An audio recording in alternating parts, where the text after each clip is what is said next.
ओम शांति। आज प्यारे बाप दादा के अनमोल मधुर महावाक्य हैं 22 जनवरी 2025। आज की मुरली के सार में विश्व रचता बाप ने घर की स्मृति दिलाते कहा कि तुम रूहानी बच्चों को यह तो मालूम है कि हम आत्माएं परम धाम से आती हैं। बुद्धि में तो रहता है ना, जब सभी आत्माएं आकर पूरी हो जाती हैं, बाकी थोड़ी आत्माएं रहती हैं, तब बाप भगवान स्वयं धरती पर आते हैं। इसलिए गाते हैं ना, दूर देश का रहने वाला आया देश पर आए। फिर स्पष्ट किया कि ड्रामा कैसे बनता है। जो चीज पास्ट हो जाती है उनका ही फिर छोटा ड्रामा बनाते हैं, फ्यूचर का नहीं बनाते हैं। जो पास्ट हो जाता है उसको लेकर कुछ न कुछ कहानियां बनाकर ड्रामा तैयार करते हैं। वह है हद का ड्रामा, यह है बेहद का ड्रामा। तो बाबा ने स्मृति दिलाते हुए कहा कि बाप कहते हैं, मैं तुमको गुह्य गुह्य बातें नित्य सुनाता रहता हूँ। जब विनाश शुरू होगा तो तुम बच्चों को पास्ट की सारी हिस्ट्री मालूम होंगी। फिर सतयुग में जाएंगे तो पास्ट की हिस्ट्री कुछ भी याद नहीं रहेंगी। प्रैक्टिकल एक्ट करते रहेंगे, प्रारब्ध भोगते रहेंगे। अभी तुम्हारी बुद्धि में तो पास्ट, प्रेजेंट, फ्यूचर सबका ज्ञान है। कैसे विनाश होगा, कैसे राजाई होंगी, कैसे महल बनाएंगे, स्वर्ग की सब सीन सिनरिया सामने आ जाएंगी। जैसे जैसे पार्ट बजाते रहेंगे मालूम पड़ता जाएगा। इसको कहा जाता है अनादि ड्रामा। और साथ में नशा दिलाया कि जैसे वास्कोडी गामा के लिए कहते हैं वर्ल्ड का चक्र लगाया। बाबा कहे तुमने तो इस वर्ल्ड में 84 का चक्र लगाया है। तुम सारे ड्रामा के 84 जन्मों के राज को जानते हो। फिर सेवा में वृद्धि का आधार बताया, याद और पवित्रता। बाबा कहे जितना देरी होती जाएंगी उतना तुम्हारे में कशिश बढ़ती जाएंगी, क्योंकि याद और पवित्रता में कशिश होती है। तुम औरों को खींचेंगे, बाप भी बच्चों को खींचते हैं ना। बाबा कहे जितना तुम्हारे में पवित्रता और याद का बल बढ़ता जाएगा उतना बहुत वृद्धि को पाते रहेंगे। और साथ में निश्चय बुद्धि बनने के लिए कहा कि तुम ब्राह्मण जब पक्के निश्चय बुद्धि होंगे, जाड़ वृद्धि को पाता रहेगा। माया के तूफान भी पिछाड़ी तक चलते रहेंगे। जब तुम विजय पा लेंगे तो ना पुरुषार्थ रहेगा ना माया रहेंगी। जितना याद में रहेंगे उतना मजबूत रहेंगे, फिर माया से हार नहीं खाएंगे। बाबा कहे यह निश्चय भी सर्विसेबल बच्चों को रहेगा और सदा खुशी में रहेंगे। और अटेंशन दिलाया कि अपने को देखना है, हमारे में कोई देह अभिमान तो नहीं है, हम कोई बात में फंक तो नहीं होते हैं, कहाँ किसी से कोई बात में बिगड़ते तो नहीं है। और वर्तमान समय अनुसार सदा सेफ रहने के लिए, याद में रहने के लिए कहा कि तुम योग बल में रहेंगे, शिव बाबा को याद करते रहेंगे तो तुमको कोई भी चमाट आदि मार नहीं सकेंगे। अभी बच्चों में योग बल ढीला है।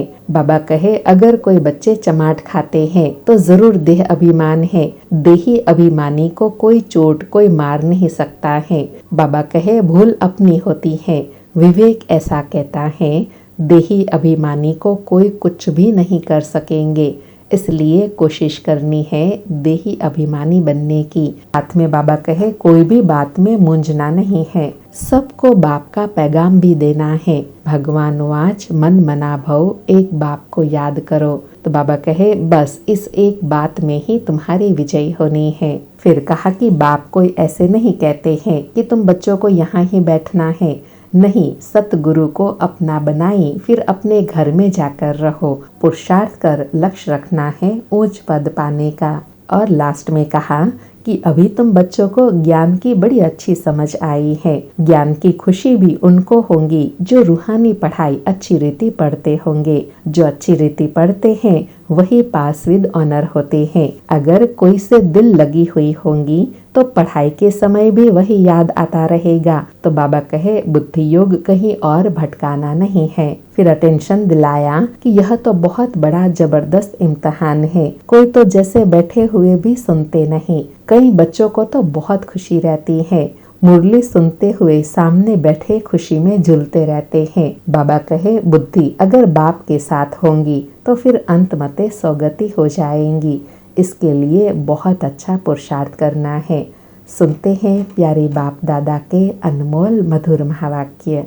आज बाबा कहे, मीठे बच्चे, यह अनादि बना बनाया ड्रामा है। यह बहुत अच्छा बना हुआ है। इसके पास्ट, प्रेजेंट और फ्यूचर को तुम बच्चे अच्छी तरह जानते हो। आज मुरली से प्रश्न है, किस कशिश के आधार पर सभी आत्माएं तुम्हारे पास खिंचती हुई आएंगी? किस कशिश के आधार पर सभी आत्माएं तुम्हारे पास खिंचती हुई आएंगी? उत्तर में बाबा कहे, पवित्रता और योग की कशिश के आधार पर। इसी से ही तुम्हारी वृद्धि होती जाएंगी। आगे चलकर बाप को फट से जान जाएंगे। देखेंगे इतने ढेर सब वर्षा ले रहे हैं तो बहुत आएंगे। जितनी देरी होंगी उतना तुम्हारे में कशिश होती जाएंगी। सारी मुरली से धारणा के लिए सार है। पहला पॉइंट, विजय माला का दाना बनने के लिए बहुत अच्छा पुरुषार्थ करना है, बहुत मीठा बनना है, श्रीमत पर चलना है। दूसरा पॉइंट, योग ही सेफ्टी के लिए ढाल है, इसलिए योग बल जमा करना है। देही अभिमानी बनने की पूरी कोशिश करनी है। आज सतगुरु बाबा का वरदान है, विशेष शब्द की स्मृति द्वारा संपूर्णता की मंजिल को प्राप्त करने वाले स्वपरिवर्तक भव। विशेष शब्द की स्मृति द्वारा संपूर्णता की मंजिल को प्राप्त करने वाले स्वपरिवर्तक भव। स्पष्टीकरण है, सदा यही स्मृति में रहे कि हम विशेष आत्मा हैं, विशेष कार्य के निमित्त हैं और विशेषता दिखाने वाले हैं। यह विशेष शब्द विशेष याद रखो। बोलना भी विशेष, देखना भी विशेष, करना भी विशेष, सोचना भी विशेष। हर बात में यह विशेष शब्द लाने से सहज स्वपरिवर्तक सो विश्व परिवर्तक बन जाएंगे और जो संपूर्णता को प्राप्त करने का लक्ष्य है उस मंजिल को भी सहज ही प्राप्त कर सकेंगे। आज बाबा ने संपूर्णता की मंजिल को प्राप्त करने व विश्व परिवर्तन के लिए विशेष एक शब्द की स्मृति दिलाई। विशेष शब्द, हर बात में विशेष। विशेष आत्मा है, विशेष करने वाले हैं, देखने वाले हैं, सब में विशेष हैं तो विशेष आत्मा बन जाएंगे। आज का स्लोगन है, विघ्नों से घबराने के बजाय पेपर समझकर उन्हें पार करो। विघ्नों से घबराने के बजाय पेपर समझकर उन्हें पार करो। अच्छा, मीठे मीठे सिकिलधे बच्चों प्रति माता पिता बाप दादा का याद प्यार और गुड मॉर्निंग। रूहानी बाप की रूहानी बच्चों को नमस्ते। हम रूहानी बच्चों की रूहानी माता पिता बाप दादा को याद प्यार, गुड मॉर्निंग और नमस्ते नमस्ते। आज अव्यक्त पुरुषोत्तम मास के लिए विशेष पुरुषार्थ है, अपनी शक्तिशाली मनसा द्वारा प्रकाश देने की सेवा करो। बाबा कहे, अभी मनसा की क्वालिटी को बढ़ाओ तो क्वालिटी वाली आत्माएं समय पाएंगी। इसमें डबल सेवा है, स्व की भी सेवा और दूसरों की भी सेवा। स्व के लिए अलग मेहनत नहीं करनी पड़ेगी। प्रारब्ध प्राप्त है, ऐसी स्थिति अनुभव होंगी। इस समय की श्रेष्ठ प्रारब्ध है सदा स्वयं सर्व प्राप्तियों से संपन्न रहना और सबको संपन्न बनाना।